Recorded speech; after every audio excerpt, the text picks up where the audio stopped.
amici bellini, secondo giorno di ritiro di Castel di Sangro, ma prima di passare alle novità, e credo oltretutto che la seconda parte dell'intervista con Napoli Talk sarà online presto, o già lo è, sul canale di Domenico Napoli Talk, quindi andate a controllare. Volevo fare un recap del giorno 1, perché mi sono messo un pochino a cercare cosa è successo, la partitina, è difficile per me vederle perché non ho reti private, canali privati, poi stavo lavorando ad altre cose, però guardate un attimino cosa è successo, ci sono delle cose importanti da cominciare a segnalare, Questa la formazione dei gialli, un 4-3-3 con Ospina, Malqui, Manolà, Ramani, difensore sinistro, Mario Rui, Fabian, Lobotka, Zielinski, Politano, poi si sono alternati Lozano e Llorente prima punta con un ass in zona Insigne. Questa formazione non ha funzionato molto bene, ho il sospetto. Poi c'è la novità: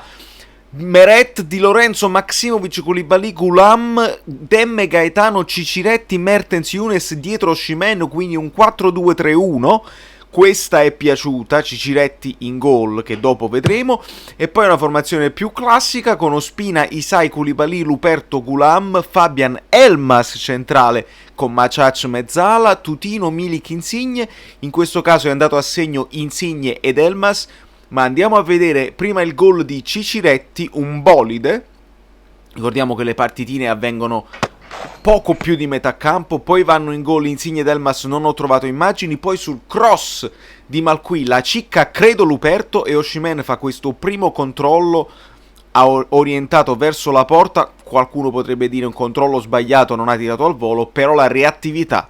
E qui abbiamo il focus, Mertens, credo sia proprio lui dai movimenti, che viene incontro, lancio di esterno perfetto per Osimhen che scatta sul filo del fuorigioco e con Ospina in uscita lo supera con un pallonetto e poi va in gol. Gattuso ha fischiato il fuorigioco, la polizia sta venendo a prendermi, ma con i potenti mezzi del Caffè Napoli 1926 c'era qualcuno che lo teneva in gioco, probabilmente, ma ne possiamo discutere. La verità è che io mi diverto un mondo a fare tutte queste cose con le immagini, un po', sai, distorcere le immagini, fare l'editing, io mi diverto tantissimo, quindi grazie ragazzi, perché se voi non mi seguiste, io probabilmente da solo, che me ne faccio da solo i video che poi me li guardo io, invece mi fa piacere che li posso condividere con qualcuno che segue la mia follia per il Napoli, per l'editing, per il video, per la musica, per l'arte in generale, perché questa è arte, anche questa è arte, fare contenuti, portare contenuti, il content sul web, anche questa è una forma d'arte e mi fa piacere condividerla con voi. Andiamo avanti con il resto del video che chissà, perché questa è notte, poi dopo sarà mattina. Cominciamo subito con le domande, vi ricordo che questa è una conferenza stampa. Ma veda, alla fine Edo mi preoccupa un po', perché mi sa una cosa da padre, ancelottiano, nel senso che sta cominciando a spingere il figlio. Non mi piace sta cosa, però poi magari, che ne sai, magari è più intelligente del padre, magari fa delle scelte diverse, che ne sai. Perché durante la settimana si lavora, noi non pettiniamo le bambole durante la settimana, bisogna correre aiuto, tanto l'ha detto! e lavorare tanto. È per questo che dico che ci vuole senso d'appartenenza e ci vuole voglia di rimanere in un club. Amici bellini, allora, ci sono molti spunti in questa conferenza stampa dove come al solito si dice poco, ma a volte si dice tutto, ma a volte non si dice niente, perché sono le classiche conferenze stampa. Però, abbiamo degli spunti, io adesso non la metto tutta perché sarebbe un casino, vi faccio un suntino interessante, degli spunti che mi sembra importante sottolineare da parte di Gattuso, da parte di De Laurentiis. Prima di tutto Gattuso insiste sul fatto che per lui non cambia nulla lavorare a progetto quando è subentrato, non cambia nulla cominciare da capo, e quindi praticamente questa è anche una risposta su quelli che parlano del suo contratto e dicono però senza il contratto Gattuso, il progetto eccetera eccetera. Per lui veramente non cambia nulla, è uno di quei pochi su cui mi fido, che non è che smette di allenare o perde stimoli se non ha un contratto lungo, lui farà il suo lavoro perché è proprio così come persona, persona, e la persona Gattuso non è mai in discussione, e noi lo sappiamo, ci siamo affezionati ad allenatori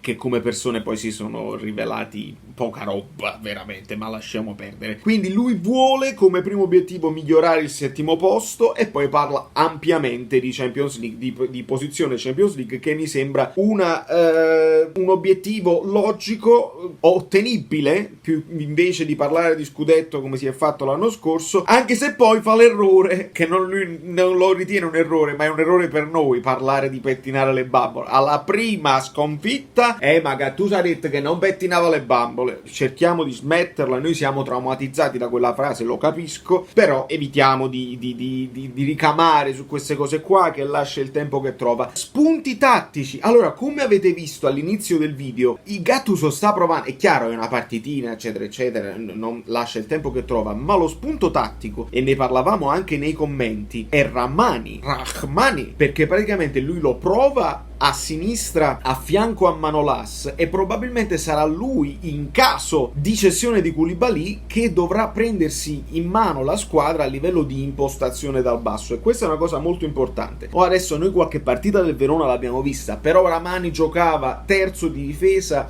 a destra con un centrocampo molto folto, ricordiamo Amrabat il lavoro che faceva, c'era Veloso come regista, insomma non aveva il dovere di impostare in un certo modo, e dobbiamo vedere come se la caverà nel Napoli nel caso in cui si dovesse affidare a lui proprio per questa cosa qua. E per quanto riguarda Koulibaly ci ricolleghiamo alle dichiarazioni di De Laurentiis, che ripete quello che avevamo detto nell'ultimo video, quello positivo. Non è detto che il Napoli debba vendere per forza, il famoso tesoretto, quello che chiamano il tesoretto, alla fine è la solidità finanziaria che il Napoli ha acquisito e mantenuto in questi anni, ti permette di non sentirti preso alla gola anche in un momento di estrema crisi come questo in cui ci troviamo. De Laurentiis ci ricorda che ha speso 300 milioni di euro, Alvino rincara 330 milioni di euro, adesso è inutile fare calcoli, ma comunque dei soldi sono stati spesi tra gli acquisti dell'anno scorso, quelli a gennaio dove ricordiamo lo Bocca, Demme e Politano, e poi De Laurentiis si ricorda dobbiamo pure vedere se ci pagano quelli che devono pagarci quest'anno, e quindi penso si riferisca ai vari ROG, non lo so se inglese è già stato pagato, insomma ci sono delle trattative che sono cessioni già definitive, che però i soldi arrivano in ritardo, come si fa sempre nel bilancio. Per esempio lo stesso Osimhen il Napoli lo paga in 5 tranche, quindi non è che a bilancio si devono mettere 50 milioni adesso, se ne mettono 10 probabilmente, ma questi sono tutti discorsi economici che ci interessano anche poco. Fondamentalmente quello che interessa a noi è che probabilmente Gattuso ha intenzione di fare qualcosa diverso e l'ha detto apertamente, quindi il 4-2-3-1 anticipato in questo video e in altri video dove io dicevo la mia formazione preferita, andatevelo a vedere, il mercato che vorrei. In quella formazione preferita io avevo messo Lozano a destra addirittura,